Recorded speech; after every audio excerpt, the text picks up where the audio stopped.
Welcome to a decade that redefined movies as we know them. An era where concepts were high and the budgets were higher. A time when technology allowed for the full reinvention of genres. A period when action heroes evolved,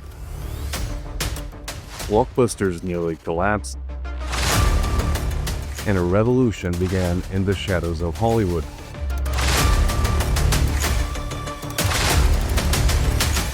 This was the 90s. This was the end of the century.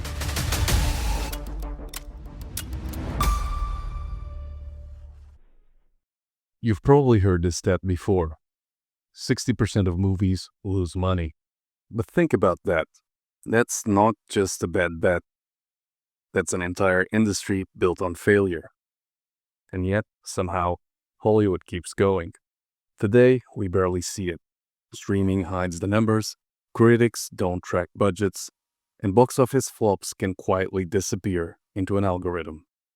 But there was a time, not that long ago, when everyone was paying attention. Budgets were public, headlines tracked ballooning costs, and every studio was one bad bet away from disaster.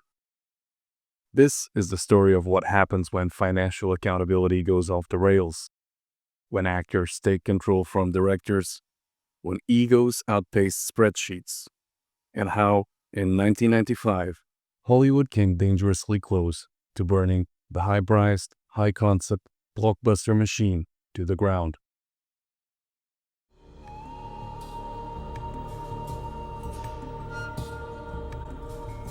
In 1963, Elizabeth Taylor's Cleopatra nearly bankrupted 20th Century Fox. Adjusted for inflation, its budget would top $300 million today, making it one of the most expensive movies ever made and nearly killing the studio in the process. It stood out as a reminder of how undisciplined the movie industry could be. But here's the thing, Hollywood has always had flops. Citizen Kane lost money. The Wizard of Oz barely broke even. It's a Wonderful Life was such a commercial failure, it bankrupted Frank Capra's production company. The difference? Back then, the industry could absorb the losses. Studios had diverse slates, manageable budgets, and a business model built to weather individual disasters. Then television arrived, and suddenly everything changed. Hollywood needed to offer something TV couldn't. Giant spectacles made for the big screen. So began the era of massive epics, biblical sagas, historical dramas, and elaborate musicals that promised experiences no living room could compete with. Studios doubled down. The Sound of Music became the highest-grossing film of 1965. Dr. Zhivago proved sweeping historical romances could captivate audiences worldwide. These winks seemed to validate the epic approach. When it worked, it really worked, but the risks were enormous. These movies weren't just pricey because of star salaries. Cleopatra needed massive sets to recreate ancient cities, thousands of extras, elaborate costumes, and cutting-edge technology. Dr. Dolittle pushed budgets into uncharted territory just to make animals appear to talk.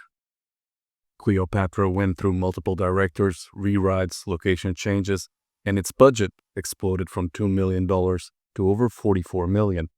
Hello Dolly cost $25 million in 1969, nearly $200 million today, an excessive amount for a Broadway musical adaptation. Even the hits carried hidden dangers. Fox tried to replicate the success of The Sound of Music with Star, another Julie Andrews musical that lost millions. The studio's instinct was to chase past successes with even bigger, more expensive productions, creating a dangerous cycle of ballooning budgets and rising expectations. By the mid-1960s, the cracks were clear. Titles like Paint Your Wagon, Hello Dolly, and Sweet Charity struggled to recoup their costs. Audiences' tastes were shifting. The old studio system was in decline. Change was coming, and for a while, there was an obvious solution. A new generation of filmmakers emerged, creative voices who could deliver fresh, compelling stories without the massive overheads Hollywood grew used to. Easy Rider cost just $400,000 and made over $60 million at the box office. The Last Picture Show proved that intimate character dramas could find real audiences. Hollywood felt revitalized. New blood, smaller budgets, and stories that felt more in tune with what people actually wanted to watch. But success brought leverage, and leverage brought demands. Soon enough, the movement that promised freedom and creativity began to crack under its own weight.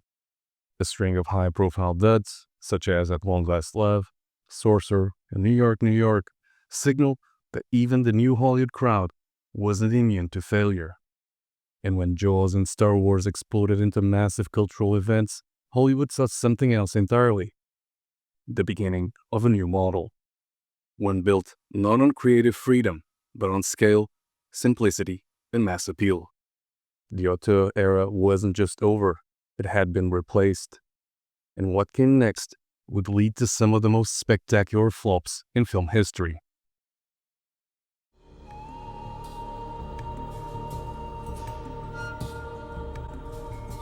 By 1980, the cracks were showing, but Hollywood was just about to learn how bad it could get.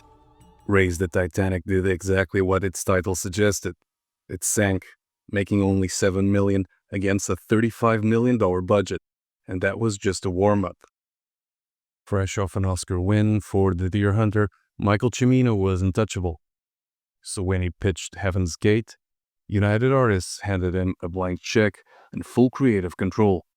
What they got back was a bloated western that made just $3.5 million and virtually took the studio down with it.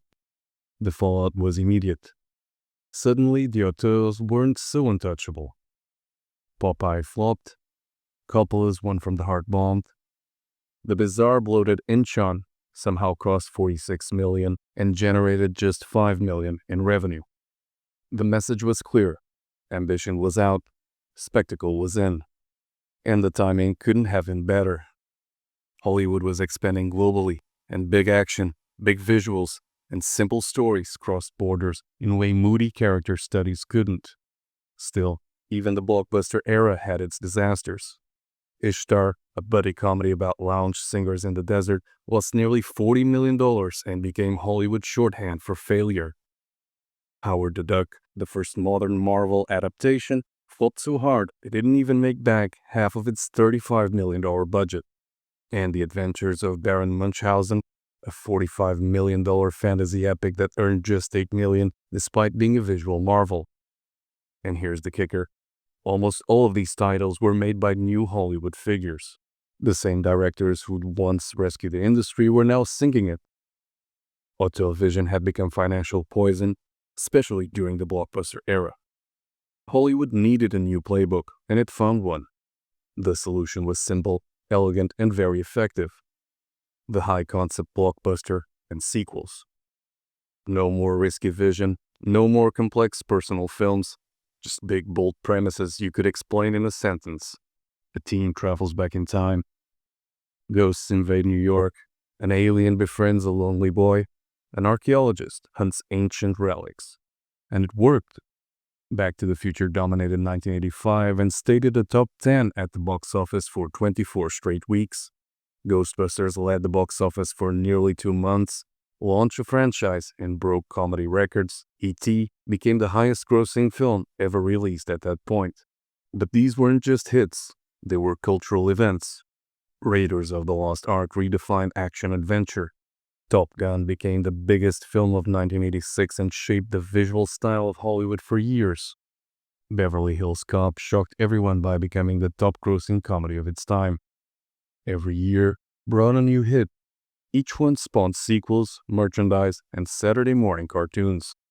And for the studios, even better. They worked just as well overseas.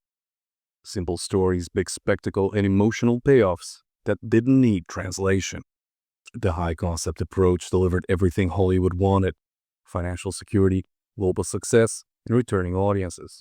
The auteur problem solved, or so they thought, because whilst power had shifted away from directors, it hadn't disappeared. It had just moved to a different kind of star. And these new power players would prove even more expensive, more demanding, and ultimately more destructive than any director Hollywood had ever known.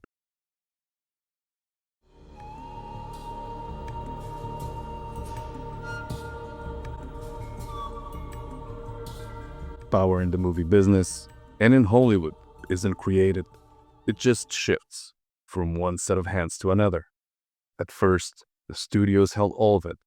During the golden age of the Hollywood system, they controlled every piece of the machine: the scripts, the budgets, and the talent.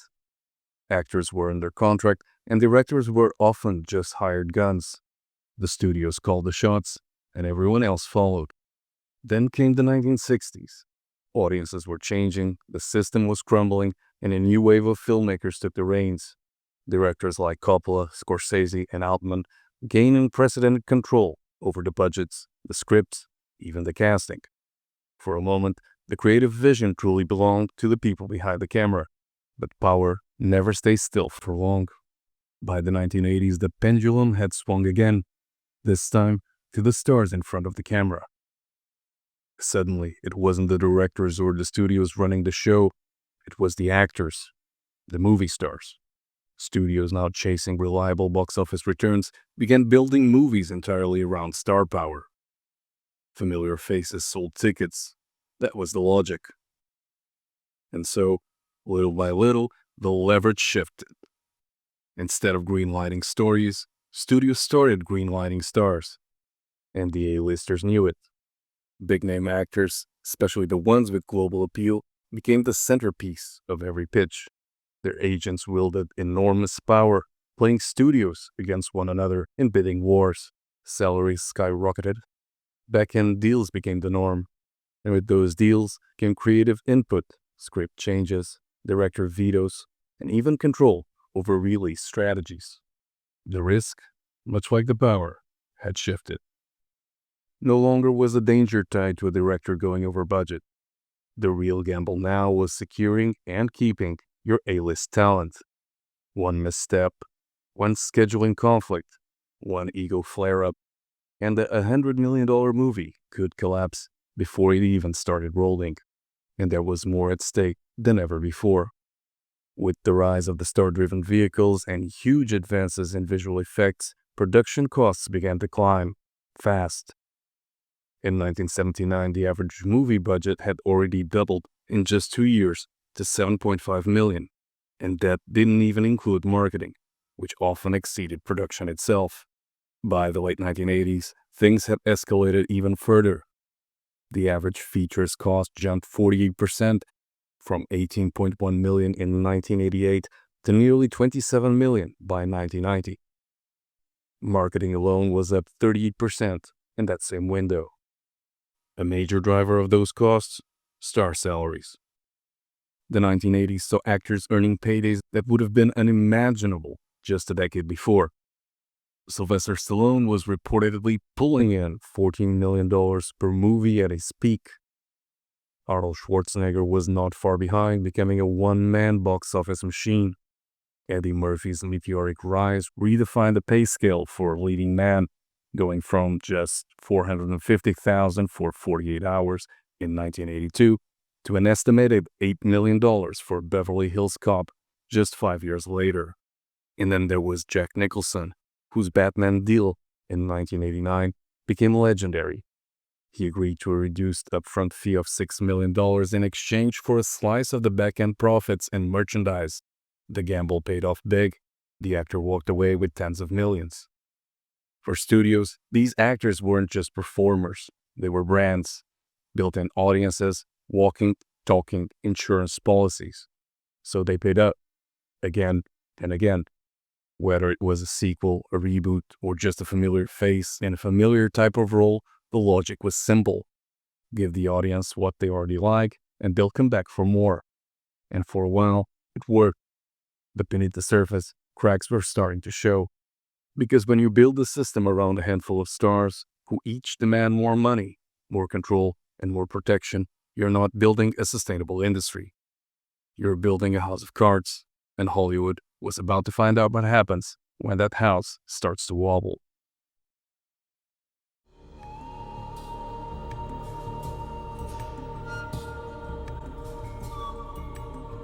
As you gathered by now, by the late 1980s, studios weren't just betting on star power, they were surrendering to it.